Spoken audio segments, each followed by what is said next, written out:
Jadi lo ngarang Lutfi ngaku dibaiat dari Mbah Malik.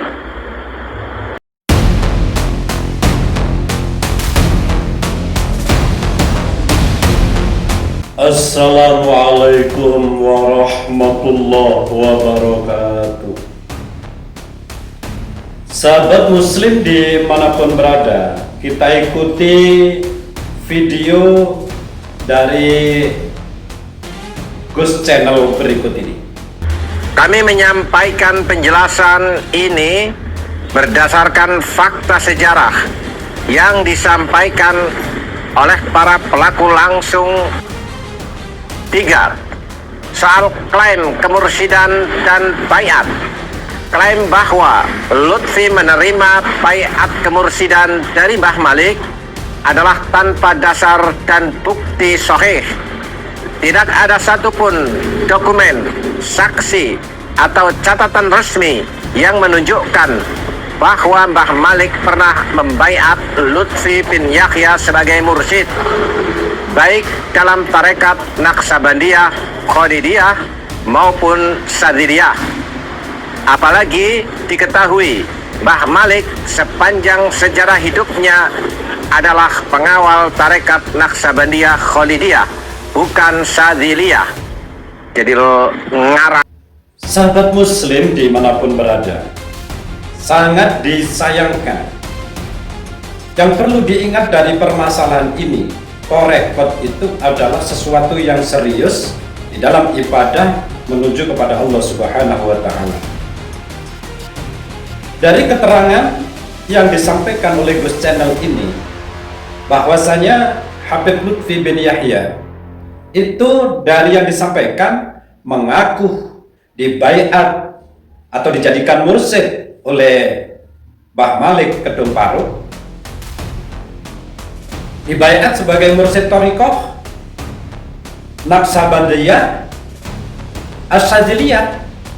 Ini satu, mengaku dibaiat thariqah Naqsabandiyah As-Sadziliyah, padahal Mbah Malik itu tidak mengawal atau tidak menjalankan sebagai mursyid thariqah Naqsabandiyah As-Sadziliyah.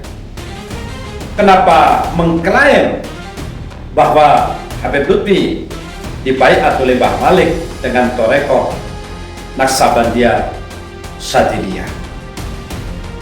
Nah, ini sangat berbahaya. Batal. Kemursidannya itu batal karena diragukan. Yang kedua, tentang thariqah dari Mbah Malik, yaitu thariqah Naqsabandiyah Khalidiyah, asli kemursidan beliau Mbah Malik, ini tidak ada bukti, tidak ada catatan, tidak ada saksi, tidak ada dokumen resmi yang menunjukkan bahwa Mbah Malik ini memberikan baiat kepada Habib Lutfi thariqah Naqsabandiyah Khalidiyah. Jadi thariqah kemursidan Habib Lutfi di thariqah Naqsabandiyah Khalidiyah ini diragukan. Karena apa? Mbah Malik ini tidak ada saksi, bukti, atau catatan baik dari keluarga ataupun yang lain bahwa Mbah Malik ini memberikan baiat kemursidan thariqah Naqsabandiyah Khalidiyah. Nah, kalau tentang sebagai baiat mursyid ini saja diragukan, itu dalam pandangan kami kemursidan sudah batal. Kemursidan itu batal. Berarti kemursidan Habib Lutfi tentang thariqah Naqsabandiyah Khalidiyah ataupun Sadziliyah ini benar-benar diragukan. Kenapa ini bisa terjadi? Seharusnya sebagai seorang mursyid harus bisa membuktikan kemursidan itu yang sahih. Karena apa? Thariqah ini bukan main-main. Memang kalau cuma klaim ya bisa saja. Saya semacam ini tiba-tiba klaim dibaiat sama Habib Lutfi thariqah ini, thariqah itu, ya bisa saja, jamaah saya percaya saja. Tapi tentang baiat mursyid ini bukan main-main. Ini permasalahan yang serius. Kalau ditinjau dari apa yang disampaikan oleh Gus Channel, kemursidan Habib Lutfi bin Yahya tentang Torekoh, Naksabandiyah, Syadziliyah, dan Khalidiyah berarti diragukan alias batal. Kenapa langsung saya memandang itu sebuah kemursidan yang batal? Karena Torekoh itu tidak boleh diragukan. Kita menghadap Allah itu harus sudah pasti, jalannya juga sudah pasti, baiatnya pasti, dan guru-gurunya memang orang-orang yang benar-benar mursyid di dalam Torekoh tersebut. Sehingga dengan berbagai fitnah tentang kemursidan Habib Lutfi, sampai pada hari ini Agustus tahun 2025 masih ditunggu klarifikasi kemursidan Habib Lutfi, ditunggu oleh keluarga Mbah Malik. Seharusnya hadir kalau memang benar, kasih klarifikasi bagaimana cerita baiatnya. Sesungguhnya kalau memang ada baiat, tentu keluarga dari Mbah Malik pasti tahu, pasti diberikan izin oleh Mbah Malik sebagai pemangku kemursidan yang hasan. Namun sampai pada hari ini Habib Lutfi tidak memberikan klarifikasi tersebut. Nah, disinilah yang menurut pandangan kami kemursidan Habib Lutfi dari Mbah Malik bisa dinyatakan batal karena menimbulkan keraguan. Sahabat muslim dimanapun berada, mudah-mudahan orang-orang Jatman Nahdlatul Ulama NU tidak tersesat masuk ke dalam kelompok Habib Lutfi bin Yahya. Karena kalau kita memandang jauh, Habib Lutfi dulu ada di Jatman, itu sudah banyak melakukan perubahan-perubahan tanpa persetujuan PBNU di dalam istilah-istilah dan kepengurusan di Jatman. Lantas maunya tidak mau turun dari jabatan, lantas keluar dari NU mengadakan Jatman sendiri dengan istilah Jatman, yang sebelumnya sudah mencoba membawa Jatman NU ke Kemenkumham untuk berdiri sendiri tanpa ada intimidasi dari kepengurusan PBNU, namun itu bisa digagalkan secara hukum. Namun kenyataannya Habib Lutfi membawa orang-orang Jatman masuk ke tarekat pribadi beliau yang bernama Jatma Aswaja. Mudah-mudahan fakta ini tidak menjadikan orang-orang NU itu ragu bahwa memang Habib Lutfi ini adalah bukan orang-orang yang ingin mempertahankan keaslian NU. Jadi NU memang sengaja oleh beliau ini diberikan statement-statement yang berbelok dari aslinya, seperti memasukkan leluhur Habib Lutfi bahwa yang bisa mendirikan NU itu hanya dari keluarga Habib Lutfi atau Mbah Khalil Bangkalan. Ini mulai membelok-belokkan sejarah. Sahabat muslim dimanapun berada, mudah-mudahan kita semua sadar bahwa mulai hari ini kita perlu bangkit, memurnikan NU, mengembalikan NU kepada NU yang sebenarnya. Wallahul muwaffiq ila aqwamit thoriq. Wassalamualaikum warahmatullahi wabarakatuh. Kami menyampaikan penjelasan ini berdasarkan fakta sejarah yang disampaikan oleh para pelaku langsung dan saksi hidup, bukan rekaan atau tafsir sepihak. 1. Soal kedekatan dengan Mbah Malik. Mbah Malik adalah sosok yang sangat tawadu dan selalu memuliakan siapapun tamunya tanpa pandang status atau latar belakang. Maka jika ada narasi bahwa Lutfi mendapatkan perlakuan khusus dari beliau, itu semata cerminan akhlak mulia Mbah Malik kepada siapa saja, bukan tanda keistimewaan khusus, apalagi pewarisan tarekat. 2. soal kepemimpinan Pondok Kedung Paruk.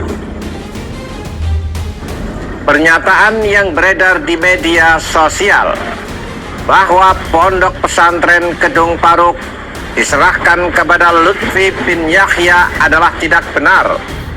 Sebab jauh sebelum wafatnya Mbah Malik secara langsung menunjuk cucu beliau Al-Maghfurlah Kiai Haji Abdul Qadir sebagai penerus kepemimpinan pondok sekaligus pembawa amanat kemursidan Naqsabandiyah Khalidiyah, bukan kepada Lutfi bin Yahya.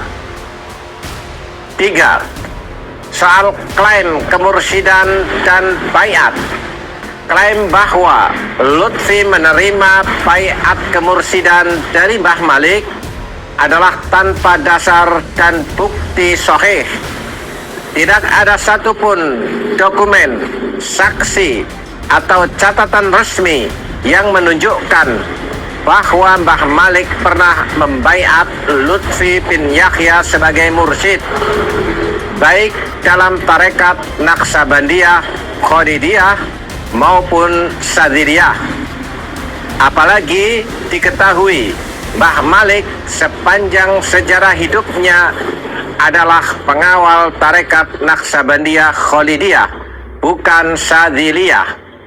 Jadi ngarang Lutfi ngaku dibaiat dari Mbah Malik. Lebih aneh lagi, setelah wafatnya Kiai Haji Abdul Qadir, Habib Lutfi membaiat adik dari Kiai Haji Abdul Qadir, yaitu almarhum Kiai Haji Said sebagai mursyid. Kemudian setelah Kiai Haji Said wafat, beliau kembali membaiat adik lainnya, Kiai Haji Muhammad.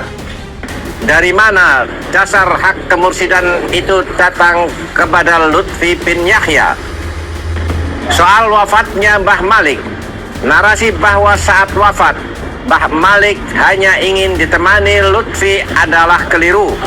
Faktanya Lutfi tidak hadir pada saat Mbah Malik wafat dan tidak bertakziah. Yang mendampingi Mbah Malik saat menghadap Allah adalah cucu-cucu kesayangan beliau, yaitu Ibu Nyai Fauziah, Kiai Haji Abdul Qadir beserta istri. Sementara putri beliau, Ibu Nyai Khairiyah, saat itu sedang menemani ibunda Mbah Malik yang juga sakit di ruang sebelah. Semua keluarga besar dan murid-murid berada di luar kamar menyaksikan dengan haru wafatnya beliau dalam keadaan husnul khotimah. Soal khalwat dan kedekatan, narasi bahwa selama 40 hari menjelang wafat Mbah Malik melakukan khalwat bersama Lutfi bin Yahya juga tidak sesuai dengan kenyataan. Berdasarkan kesaksian keluarga, Lutfi bin Yahya tidak pernah berdiam di Kedung Paruk dalam jangka waktu panjang sebagaimana seorang santri, melainkan hanya singgah sesekali. Bahasa keren sekarangnya itu cuma dawir.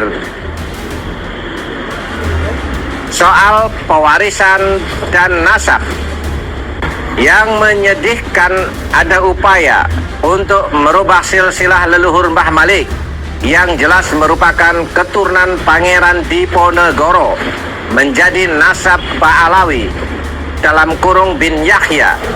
Hal ini tentu menyinggung martabat keluarga dan para santri beliau.